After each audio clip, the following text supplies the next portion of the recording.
우리 로마서 7장 1절부터 6절까지 말씀 가만히 잘 읽어봐야 됩니다. 자, 우리 다 같이 읽도록 하겠습니다. 형제들아, 내가 법 아는 자들에게 말하노니 너희는 그 법이 사람이 살 동안만 그를 주관하는 줄 알지 못하느냐? 남편 있는 여인이 그 남편 생전에는 법으로 그에게 매임받으나 만일 그 남편이 죽으면 그 남편의 법에서 벗어나느니라. 그러므로 만일 그 남편 생전에 다른 남자에게 가면 엄려라. 그러나 만일 남편이 죽으면 그 법에서 자유롭게 되나니 다른 남자에게 갈지라도 엄려가 되지 아니하느니라. 그러므로 내 형제들아, 너희도 그리스도의 몸으로 말미암아 율법에 대하여 죽임을 당하였으니 이는 다른 이 곧 죽은 자 가운데서 살아나신 이에게 가서 우리가 하나님을 위하여 열매를 맺게 하려 함이라. 우리가 육신에 있을 때에는 율법으로 말미암는 죄의 정욕이 우리 지체 중에 역사하여 우리로 사망을 위하여 열매를 맺게 하였더니 이제는 우리가 얽매였던 것에 대하여 죽었으므로 율법에서 벗어났으니 이러므로 우리가 영의 새로운 것으로 섬길 것이요 율법의 조문에 묵은 것으로 아니할지니라. 아멘. 로마서 말씀을 보고 있습니다.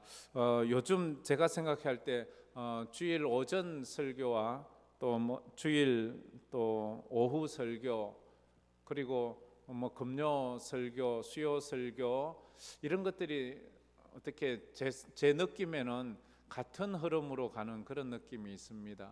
그래 함께 하시는 분들은 참조하시면 좋을 것 같습니다. 로마서 5장, 6장을 보고요. 이제 7장을 보는데요. 보면서 믿음으로 산다는 것은 이라는 제목으로 저희들이 살펴보고 있습니다. 과연 믿음으로 산다는 게 뭔가? 믿음으로 산다는 것이 예배당만 왔다 갔다 하면 되는 것인가? 그리고 여러분들이 지금 제가 로마서 8장을 먼저 하고 나서 5장, 6장, 7장을 하는데요. 여기에 모르는 거 여러분이 안 들어봤던 말은 없을 거예요. 다 아는 말이지만 신앙의 아주 기본적인 말이기도 합니다. 기본이 단단하면 굉장히 이 건축물도 높이 쌓을 수 있습니다. 기본이 단단하지 못하면 건축물이 높이 올라갈 수가 없습니다. 신앙도 똑같습니다. 근데 대부분이 어떻게 하는가 하면 들어봤다고 생각하고 난 그거 다 들어봤어 알아 이렇게 생각해요. 제가 늘 이 로마서 말씀 전하면서 부탁하는 것이 있잖아요. 아는 게 중요한 게 아니다고 믿는 게 중요하다고. 사람은요 안다는 걸 믿는 줄 착각해요. 그게 아닌데 아는 것과 믿는 것은 다른 거예요. 그렇기 때문에 자꾸 나는 저 말 알아 하지 말고 나는 저걸 믿나 이걸 깊이 생각해 보셔야 합니다. 5장을 시작하면서 이런 질문을 던졌습니다. 인간의 죄와 죽음은 어디서 왔는가? 이것은 모든 종교의 시작이기도 합니다. 기독교 신앙의 시작이기도 하지요. 사람의 죄는 어디서 왔고 사람의 죽음은 왜 죽어야 하는가? 그거에 대해서는 창세기 3장에 잘 설명을 하고 있습니다. 사람이 왜 죄를 지었는지 그리고 그 죄를 지음으로 어떻게 되었는지. 죄는 한 사람으로부터 왔습니다.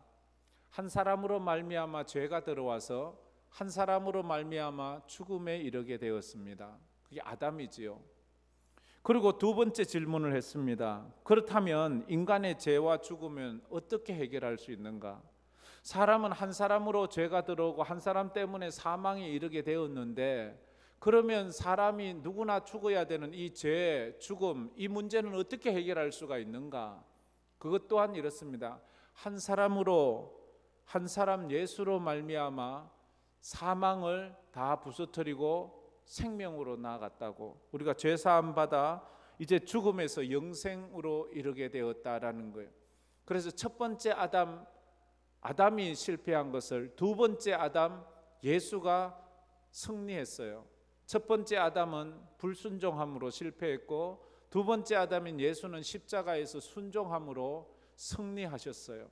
그래서 우리가 옛날 옛 사람, 옛 아담에 속하던 우리가 이제는 새 아담, 그 예수 안에 속한 자 되면 사망에서 생명으로 옮겨진다 하는 것을 이야기하죠. 그래서 그게 바로 6장 23절, 6장 마지막 절 말씀이지요. 다 같이 한번 읽어봅시다. 죄의 삭은 사망이요 하나님의 은사는 그리스도 예수 우리 주 안에 있는 영생이니라. 죄의 삭은 사망이요 하나님의 은사는 그리스도 예수 우리 주 안에 있는 영생이. 저기에 보면요, 죄는 삭수로 받는 거예요. 삭이라는 말은요 보수라는 뜻이에요. 죄의 보수는 뭐예요? 내가 일한 만큼 받는 게 보수잖아요. 죄 지으면 그 삭을 받는데 죄의 삭은 사망이에요. 죄의 보수, 내가 행한 것에 대한 받는 것은, 그래 죄 지은 사는 이것을 당연히 받아야 되는 거예요. 근데 하나님의 은사는 선물이에요. 하나님의 선물은 영생이래요. 영생은 선물로 주어지는 거지 삭수로 주어지는 게 아니에요. 내가 기도 많이 하고 내가 예배 많이 드리고 내가 헌금 많이 해서 받는 게 아니라 하나님의 은사, 선물, 하나님의 영생은 선물로 주어지는 거예요. 사망은 내가 죄 지은 삭수로 받는 것이고 영생은 하나님의 선물로 받는 거예요. 그 하나님의 은사, 선물은 뭐예요? 예수 그리스도의 십자가로 받는다 하는 것입니다. 지금까지 모르는 말 없죠, 그죠? 이 정도는 전도할 때 잘 풀어서 여러분들이 쓰면 참 좋아요. 그래서 우리가 전에 죄에 속해서 사망에 이르는 사람이었는데 이제는 하나님의 은혜로 선물 받아서 영생에 이르는 신분이 바뀌었어요. 사망에서 생명으로 옮겨졌어요. 지옥에서 천국으로 옮겨졌어요. 우리 신분이 바뀌었어요. 신분이 바뀐 사람은 삶이 바뀌는 거예요. 신분이 바뀐 사람은 언어도 바뀌는 거예요. 신분이 바뀐 사람은 생각도 바뀌는 거예요. 죽음으로 가고 지옥으로 가던 사람의 삶과 천국으로 가고 영생으로 가는 사람의 삶이 어떻게 같을 수가 있습니까? 절대로 같을 수 없거든요. 그래서 우리는 지금 이렇게 무더워도 예배를 드리면서 우리가 천국 영생의 길로 가고 있는 것입니다. 그런데 문제가 뭐예요? 문제가 여기 있잖아요. 예수 믿는다고 바로 천국 가는 게 아니에요. 자, 한번 따라해 봅시다. 예수 믿는다고 바로 천국 가는 것이 아닙니다. 이게 무슨 말이에요? 여전히 죄 가운데 살아야 돼요. 여전히 이 땅에서 살아야 돼요. 먹을 거 먹고 숨 쉴 거 숨 쉬고 직장 가야 되고 아이들은 학교 가야 되고 여전히 구원 받았는데 영생 받았는데 우리는 이 땅에 아직 살아요. 왜? 내가 육신 가운데 갇혀 있잖아요. 제가 일부 예배 때는 그런 말씀을 좀 드렸는데요. 이 땅을 살면서 우리의 문제가 뭐예요? 내 영혼이 육체에 갇혀 있다는 거예요. 육체를 떠날 수 없어요. 근데 성경은 말해요. 죽음이란 육체와 영혼이 분리되는 것이라고. 육체와 영혼이 분리될 때 영혼은 자유를 얻어서 천국으로 가는 거예요. 그러나 육체와 영혼이 분리되지 않으면 우리 영혼이 육체 가운데 갇혀 있기 때문에 육체의 소욕을 따라 육체가 원하는 대로 끌려가는 삶을 살 때가 참 많아요. 육체가 아우 나 배고파 먹을 것 좀 줘 이러면 어쩔 수 없어요. 그 먹을 것을 찾아 나서는 거예요. 그게 인간이에요. 그래서 이게 숙제예요. 여전히 죄 많은 이 세상에 살아가야 되는데 이 죄 많은 세상에 뭐예요? 시험이 많잖아요. 유혹이 많잖아요. 보는 것마다 생각하는 것마다 시험이 오잖아요. 그래서 로마서 6장 13절에 말하기를 불의의 병기가 되지 말고 의의 병기가 되라고 그래요. 불의의 병기, 죄 짓는 병기가 되지 말고 악의 무기가 되지 말고 의의 무기, 선한 일하고 의로운 일하고 하나님의 일 하는데 쓰임받는 인생, 그런 무기가 되래요. 우리 인생이. 그래서 이 두 가지가 우리 속에서 날마다 싸우잖아요. 그죠? 이 두 가지 싸우는 게 이게 6장 14절 말씀에 있잖아요. 14절 말씀 우리 다 같이 읽어봅시다. 죄가 너희를 주관하지 못하리니 이는 너희가 법 아래 있지 아니하고 은혜 아래 있음이라. 죄가 우리를 주장하려고 하지만 죄가 우리를 영원히 주장하지는 못해요. 죄 아래 있으면 사망으로 가잖아요. 그래서 은혜가 우리를 주장하니까 그 은혜가 우리를 생명으로 이끌어 간다, 그렇게 말합니다. 그렇지만 아직 우리는 싸움이 계속되잖아요. 내 영혼이 육체 안에 갇혀 있고 육체 안에서 두 존재가 선과 악이 싸우는 거예요. 선과 악이 싸우는 그 모습을 7장 19절에 이렇게 묘사하고 있습니다. 우리 7장 19절 다 같이 읽어봅시다. 내가 원하는 바 선은 행하지 아니하고 도리어 원하지 아니하는 바 악을 행하는도다. 이게 사도 바울의 부르짖음이고 고민이잖아요. 나는 분명히 선을 행하기를 원해요. 그런데 이 육체가 나를 선한 쪽으로 끌고 가는 것이 아니라 나를 악한 쪽으로 끌고 가는 거예요. 그래서 내가 내 속에 두 존재가 있는 선을 행하고자 하는 나와 악을 행하고자 하는 내가 있어요. 육에 속한 나와 영에 속한 내가 있어요. 그런데 이 둘이 싸우면 누가 이기는가 하면 선이 이기면 좋은데 악이 이길 때가 너무 많은 거예요. 그래서 오호라 나는 공고한 사람이라 누가 나를 이 사망의 몸에서 건져내라. 그게 7장 24절 마지막 부분에 나오죠. 이게 우리의 고민이잖아요. 우리 내면에 지금도 두 자아가 싸우고 있습니다. 선을 하고 싶은 나와 악을 행하고 싶은 내가 싸우잖아요. 이렇게 할까 저렇게 할까. 우리는 어떤 게 옳고 어떤 게 그르다는 걸 알 때가 대부분이에요. 거의 뭐가 죄고 뭐가 죄가 아닌 걸 몰라서 짓는 경우는 극히 드물고 대부분은 다 알아요. 그렇지만 내가 악에 지는 거예요. 악에 지는 거예요. 내가 이렇게 하면 안 되지 하는데도 그렇게 하는 거예요. 참 쉬운 게 아니에요. 그래서 사도 바울은 날마다 나 자신을 쳐서 복종시켜야 되는 거예요. 누군가를 미워하고 누군가를 시기하는 건 나쁜 거라는 거 알아요. 근데도 내 마음에 일어난 그것을 내가 즐기고 있을 때가 참 많아요. 그걸 버리지 않을 때가 참 많아요. 괜히 아무 죄 없는데도 괜히 싫은 사람 있지요. 괜히 아무 이유 없이 괜히 미워하는 경우도 있습니다. 괜히 시비 걸 때도 있습니다. 이런 내 자아가 우리가 싫지요. 싫지만 우리의 모습이 그래요. 그래서 우리가 이 부분을 완전히 이기기 위해서는 어떻게 해야 되는가? 어떻게 하면 내가 이걸 완전히 이기면서 날마다 선이 악을 이기면서 살 수 있을까? 우리가 이 육체를 벗어나는 하기 전까지는 완전히 이기기는 불가능해요. 그러나 우리가 많이 이길 수는 있죠. 그게 성숙되어 간다, 그게 성화되어 간다 이렇게 말하지요. 그래서 그것을 이루기 위한 하나의 조건이 사도 바울이 세례를 받아라. 네가 세례를 받아야 돼. 날마다 세례를 받아야 돼.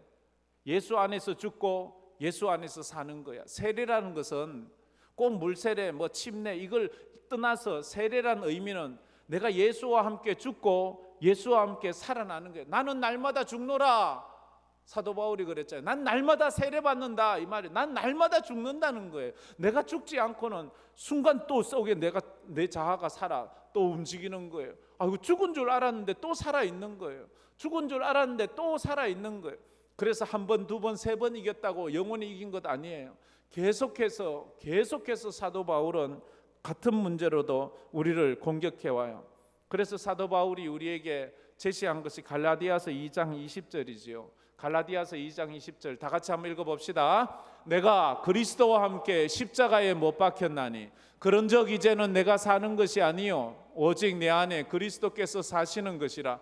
이제 내가 육체 가운데 사는 것은 나를 사랑하사 나를 위하여 자기 자신을 버리신 하나님의 아들을 믿는 믿음 안에서 사는 것이라. 나는 십자가에 못 박혀 죽었다. 나는 죽었어요. 이제 내 안에 내가 없어요. 내 안에 예수만 사는 거예요. 나는 죽고 예수로 산다. 나는 죽었다. 누가 뭐라고 그러면 최걸론 목사님 그 예수 천당 부르짖던 그 목사님이 날마다 나는 죽었어. 나는 죽었어. 내가 만약 살아있다면 너는 죽었을 거야 나한테. 왜냐하면 전도할 때마다 와서 시비 거는 사람들이 참 많아요. 저기 진짜로 저러나? 저기 가짜인가? 아니면 저 깡패가 어떻게 갑자기 저래 변화될 수가 있어? 저거 거짓말이야. 저거 가짜야. 가서 찝쩍찝쩍 시비를 걸어보는 거예요. 진짜 그러면 저 가짜면 이제 적어도 진짜 화내고 같이 우리한테 덤벼들 테니까 그 찝쩍찝쩍해도 끝까지 대항을 하지 않으면서 하는 말이 나는 죽었어. 내가 죽었으니까 너 오늘 사는 거야. 내가 만약 안 죽었으면 너 오늘 나한테 죽었어. 이 말을 하는 거예요. 여러분은 죽었습니까? 살았습니까? 아직도 살아있어요? 아직도 내 속에 자아가 꿈틀꿈틀합니까? 죽은 줄 알았는데 약간 기절했다가 또 깨나는 거예요. 늘 그런 거 많잖아요. 약간 기절했다가 깨나는 거예요. 죽었는데 이게 또 깨났네. 죽어라 하는데도 이게 잘 안 돼요. 그래서 날마다 나와 싸워야 돼요. 날마다 나와 싸워야 돼요. 그렇지 않으면요, 어느 순간에 이거 예수 안 믿는 사람처럼 그래 변화되어 갈 때가 너무 많아요. 그리고 이걸 알아야 돼요. 저 사람 열심히 믿는데도 예수 믿는 사람이 왜 저래? 뭐 저 사람 아주 덜 죽었구나 이래 생각하면 돼요. 덜 죽었구나. 그런데요, 우리는 다 덜 죽은 사람이에요. 그러니까 남이 좀 실수를 해도 아주 조금 덜 죽어서 그렇지 하나님 저 팍 죽여주세요. 그러면 또 자기 자아를 팍 꺾을 수가 있잖아요. 그게 쉽지 않아요. 이게 날마다 주님 앞에 가는 그날까지 우리가 싸워야 돼요. 주님도 말했어요. 시험에 들지 않게 깨어있어 기도해. 시험에 들지 않게 깨어있어 기도해. 기도함으로 너의 옛사람을 죽이란 말이에요. 안 죽이면 옛 자아가 나오면 살고 싶잖아요. 아픈 거 싫잖아요. 그래서 예수 또 부인하게 만드는 거예요. 예수 모른다고 말하는 거예요. 왜? 편하게 살고 싶으니까. 그래서 오늘 첫째로 보면 1절부터 3절까지는 예수와 함께 죄에 대해서 죽고 의에 대해서 부활한 자는 더 이상 죄의 지배를 받지 않습니다. 다 같이 읽어봅시다. 예수와 함께 죄에 대해 죽고 의에 대해 부활한 자는 더 이상 죄의 지배를 받지 않습니다. 이제 성숙해 간 사람들은 이런 단계가 나오죠. 오늘 여러분 같은 단계는 세상에 무슨 일이 있어도 예배만큼은 드리는 수준으로 올라왔어요. 이제 예배 드리는 데는 마귀가 아무리 공격을 해도 우리를 넘어뜨리지 못해요. 우리는 어떤 식으로든 예배를 드려요. 예배당 못 오면 유튜브라도 예배를 드려요. 이 시간에 예배를 못 드렸으면 다음에 유튜브 보면서 지나간 영상을 보면서 예배를 드려요. 어쨌든 우리는 예배 드리는 거예요. 예배만큼은 내가 이길 수 있는 거예요. 그리고 내 자아를 아직도 자아를 무너뜨린 것 못 이기고 있다면 그것도 한번 이겨보세요. 내 자아, 내 자존심, 그것 중요한 거 아니에요. 예수님의 자존심이 중요하지 내 자존심이 중요하지 않아요. 그런데 우리는 예수님의 자존심보다 내 자존심이 더 중요할 때가 참 많아요. 이건 참 또 한 번의 그 성숙의 단계를 넘어서 가야 돼요. 그래서 또 쳐서 복종시키고 또 쳐서 복종시키고 그래서 훈련하고 계속 훈련해서 마지막 단계에 해야 되는 게 뭔가 하면 죽음을 극복하는 거예요. 죽음을 극복하는 거예요. 이건 참 쉬운 게 아니에요. 정말 쉬운 게 돈 포기하는 것보다 죽음을 포기하는 것 더 힘들어요. 자존심 내려놓는 것보다 죽음을 내려놓는 건 더 힘들어요. 정말로 죽음은 마지막에 우리가 다른 거 다 이긴 다음에 그걸 해야지, 다른 것도 못 이기면서 죽음을 덤비면 그건 우리가 판판이 질 수밖에 없어요.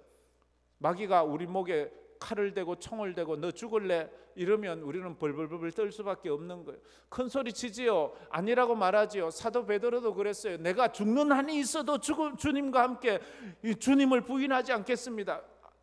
그냥 여자 종 하나가 너 예수 믿지? 이 말 한마디에 푹석 쓰러지는 게 우리예요. 지금 아무리 크게 결심을 하고 아무리 다짐을 해도요, 그게 안 되는 거예요. 내가 내 열심으로 되는 게 아니에요. 아직은 내 수준이 어딘가를 우리가 보아가야 돼요. 그래서 오늘 이 말씀은 예수와 함께 죄에 대해서 죽고 의에 대해서 부활한 사람은 죄의 지배를 받지 않는다. 이 말은 1절부터 3절까지 결혼이라는 예식을 통해서 우리에게 설명해요. 결혼하면 남편과 아내가 있잖아요. 아내는 남편에게 소속이 돼요. 남편이 살아있을 동안은 남편 외에 다른 남편을 두면 안 돼요. 근데 남편이 죽으면 이제 남편에게서는 자유로운 거예요. 그래서 다른 남편을 둬도 되는 거예요. 그처럼 우리가 전에는 우리의 남편이 영적으로 율법이에요. 죽음이에요. 옛 아담이에요. 아담 속에서 우리는 죄를 짓고 죄의 결과 사망에 이르는 삶을 살아요. 여기서 벗어날 수가 없어요. 죄가 우리를 놓아주질 않아요. 근데 예수가 와서 그 죄를, 율법을 죽여버렸어요.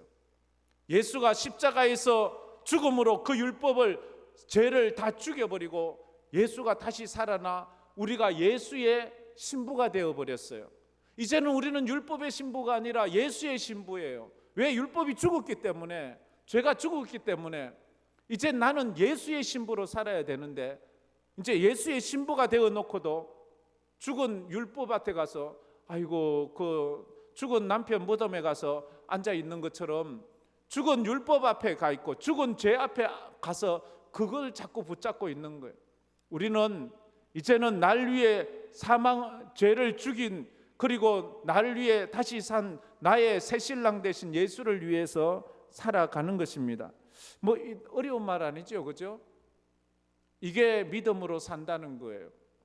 옛 자아를 계속 끊어버리는 연습을 해야 돼요. 훈련을 해야 돼요. 그리고 새로운 사람으로 살아가기로, 예수 안에서 믿음으로 살기로 늘 노력해야 돼요. 우리는 이제 영적으로 예수와 결혼한 거룩한 신부가 되었어요. 그래서 혼인잔치도 그렇지요. 혼인잔치에 주님이 신랑이로다 올 때에 재림의 나팔 소리 울릴 때 천국 혼인잔치에 들어가는 것은 예수의 신부로 들어가는 것입니다. 두 번째로 4절과 6절에 보면 율법의 구속으로부터의 해방되어 그리스도의 신부로서 새 생명의 삶을 살아야 합니다. 우리 다 같이 한번 읽어봅시다. 율법의 구속으로부터의 해방되어 그리스도의 신부로서 새 생명의 삶을 살아야 합니다. 약간 의자는 빠지는 게 좋겠네. 율법의 구속력으로부터 해방되어 그리스도의 신부로서 새 생명의 삶을 살아야 합니다. 율법에서 벗어나서 그리스도의 신부로 살아야 된다는 거죠. 옛날 구약의 율법에 속하고, 율법은 죄를 깨닫게 하는 거잖아요. 죄를 없이 하지는 못해요. 율법은 죄를 깨닫게 해서 자꾸 죄가 생각나요. 또 이 죄가 생각나고 저 죄가 생각나고, 우리가 기도할 때도 자꾸 죄가 생각나는 단계가 있어요. 근데 그 죄가 해결돼야 되는데 죄만 생각나면 더 괴롭잖아요. 내가 이런 몹쓸 죄를 지었구나. 근데 그 지은 죄가 사함 받아야지요. 예수의 보혈로 씻음 받는, 그런 죄 씻음 받는 그런 단계로 나아가야 합니다. 그게 성도가 세례를 받는 거예요. 죽고 부활하는 거지요. 그래서 옛 습성을 떼내고 거기에 새로운 생명을 이식하는 거예요. 세례라는 것은 그래서 이 영생을 우리 속에 생명을 이식하는 거예요. 예수의 심장을 우리 속에 이식하는 거예요. 영생의 이식. 그래서 내가 예수와 함께 십자가에 죽고, 이건 내가 죄에 죽는 거고, 예수와 함께 부활하는 거고, 생명으로 내가 살아나는 것입니다. 이게 예수 믿는 자가 할 일이에요. 이걸 갖다가 로마서 11장에서는 사도 바울이 이렇게 묘사합니다.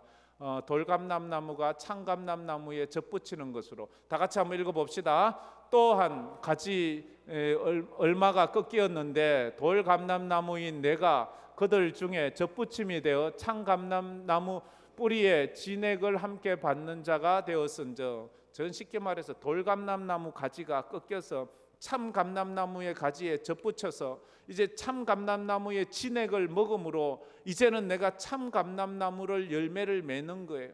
전에 아담에 속하던, 죄에 속하던 내가 그 아담에게서 꺾여져서 이제 예수 안에 젖붙임이 되는 거예요. 세례를 받음으로 예수와 한 몸을 이루어 이젠 예수 안에 있는 영생의 진액을 빨아먹음으로 내가 영생의 사람이 되는 것이다 하는 거예요.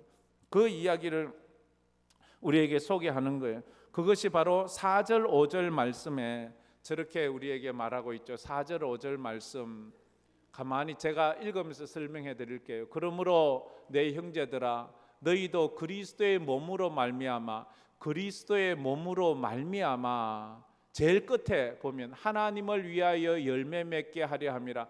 그리스도의 몸으로 말미암아 하나님을 위하여 열매 맺는다는 것은 저 영생의 열매를 맺는 거예요. 그 중간에 보면 그리스도로 말미암아 율법에 대하여 죽임을 당하였고 십자가에 죽었다는 말이죠. 이는 다르니 곧 죽은 자 가운데서 살아나시니가 이에게 가서 우리가 하나님을 위하여 열매 맺게 하려 함이라. 그리스도의 몸으로 말미암아서는 영생의 열매를 맺고 5절에 보면 우리가 육신에 있을 때에는 율법으로 말미암아 율법 아담으로 말미암아 끝에 가면 사망을 위하여 열매를 맺게 하였더니 아담으로 율법으로 말미암아서는 사망의 열매를 맺었어요. 근데 그 사망의 열매를 맺으면 지옥 가는 거지요. 이제 이것이 우리가 바뀌어 가는 거예요. 사망의 열매, 저건 율법으로 말미암아 우리에게 주는 거지요.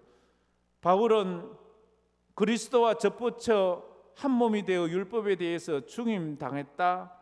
그리고 부활하신 그리스도에게 가서 하나님을 위하여 열매 맺는 새로운 삶을 살아야 한다. 그렇게 말해요. 예수 안에 들어가면 더 이상 죄의 영향력을 받지 말아야 돼요. 이걸 설명할 때 사람들이 이 대기권을 설명해요. 대기권이 있는데 대기권 밖에와 대기권 안은 다르잖아요. 대기권 안에 있으면 대류권이라고도 하는데 이 대류권, 대기권 안에 있으면 바람의 영향을 받습니다. 대기권 안에 있으면 비가 오면 비를 맞아야 돼요. 바람도 불어야 되고 기온의 차이도 느껴야 돼요. 근데 이 대기권을 뚫고 비행기가 그 위로 올라가면 성층층으로 올라가면 거기에는 더 이상 바람이 없어요. 거기엔 구름도 없어요. 그러니까 비도 내리지 않아요. 거기엔 고요하고 평온해요. 안정돼 있어요. 그래서 비행기가 이제 막 나를 때 이 대기권을 뚫고 올라가서 성천층에 가서 거기서 비행을 하면 아주 안정된 비행을 할 수 있지요. 우리가 마귀의 이 그늘 안에 있는 한은 마귀의 소욕을 벗어날 수가 없어요. 비가 오면 비를 맞아야 되고 바람이 불면 바람의 영향을 받아야 돼요. 여러 가지 환경에 좌우될 수밖에 없어요. 신앙의 성천층으로 뚫고 올라가야 돼. 내 육신을 완전히 쳐부수고 믿음으로 하나님의 사람으로 올라가면 거기에서는 하나님께서 우리의 삶을 편안하게 해주고 모든 것을 초월한 상태로 가는데, 근데 우리 육체를 가지고 있는 한은 이것을 벗어나기가 어렵잖아요. 그래서 날마다 우리가 서로 싸우고 힘써야 되고, 그래서 교회가 필요한 것이고, 그래서 성도들이 필요한 거예요. 왜? 서로 잡아줘야 되고, 서로 이끌어줘야 되고, 서로 세워줘야 되고, 그렇게 해야 돼요. 목사도 예외는 아니에요. 목사라고 전혀 죄의 영향이 없고 사회의 영향을 안 받고 아무것도 안 받나요? 똑같아요. 똑같이 바람 다 맞아요. 저 비 올 때 나가면 비 다 맞고요. 바람 불 때 나가면 바람 다 맞고요. 더울 때 나가면 땀 흘려야 되고요. 똑같아요. 똑같이 사회적 영향을 우리는 같이 받고 살면서 서로가 서로를 잡아주면서 믿음으로 이 길을 가는 거예요. 그래서 이제 6절 말씀 이야기를 하죠. 우리 6절 말씀 다 같이 한번 읽어봅시다. 이제는 우리가 얽매였던 것에 대하여 죽었으므로 율법에서 벗어났으니 이러므로 우리가 영의 새로운 것으로 섬길 것이요 율법의 조문에 묵은 것으로 아니할지니라. 이제는 우리가 얽매였던 것에 대하여 죽었다. 율법에서 벗어났다. 믿음으로는 벗어났잖아요. 그러나 실제적인 우리 육신으로는 아직 벗어나지 못하고 있잖아요. 이걸 믿어야 돼요. 나는 이제 율법에 속한 자가 아니야. 나는 의에 속한 자야. 이 고백을 해야 돼. 그래서 고린도후서 5장 17절에 이렇게 고백을 하죠. 고린도전서 5장 17절 다 같이 읽어봅시다. 그런즉 누구든지 그리스도 안에 있으면 새로운 피조물이라. 이전 것은 지나갔으니 보라 새 것이 되었도다. 그런즉 누구든지 그리스도 안에 있으면 새로운 피조물이라. 우리가 주님 안에 있어 새로운 피조물이 된 거예요. 이전 것은 지나갔으니 보라 새 것이 되었도다. 우리의 모습만 해도 세상 사람들 볼 때에 이상한 사람들이에요. 더운데 뭐 하나? 집에서 좀 시원한 데 있지. 뭐 한다고 저러나 이해를 못하는 사람이 있지만 그렇다고 우리가 완전히 이거에서 초월한 것은 아니잖아요. 그래서 날마다 죽노라 고백했던 사도 바울처럼 우리가 믿음으로 살고 예수 닮아 살기 위해서 날마다 우리는 몸부림을 칠 수밖에 없어요. 그래서 오늘 이 본문과 그 5장, 6장 오늘 본문까지를 똘똘 다 맞아서 이걸 한 절로 딱 하면 우리가 계속 요즘 부르고 있는 그 찬양과도 같이 갈라디아서 2장 20절이 되는 거예요. 갈라디아서 2장 20절 저 안에 제가 오늘 이야기 드렸던 것이 다 있는 거예요. 자, 다시 한번 다 같이 읽어봅시다. 내가 그리스도와 함께 십자가에 못 박혔나니 그런즉 이제는 내가 사는 것이 아니요 오직 내 안에 그리스도께서 사시는 것이라. 이제 내가 육체 가운데 사는 것은 나를 사랑하사 나를 위하여 자기 자신을 버리신 하나님의 아들을 믿는 믿음 안에서 사는 것이라. 아멘. 저걸 한번 여러분 묵상해 보세요. 묵상하면서 어느 순간 저게 엄청난 도전과 은혜가 내 가슴에 밀려올 때가 있을 거예요. 언젠가 하면 하나님 나 이래 못 살아요.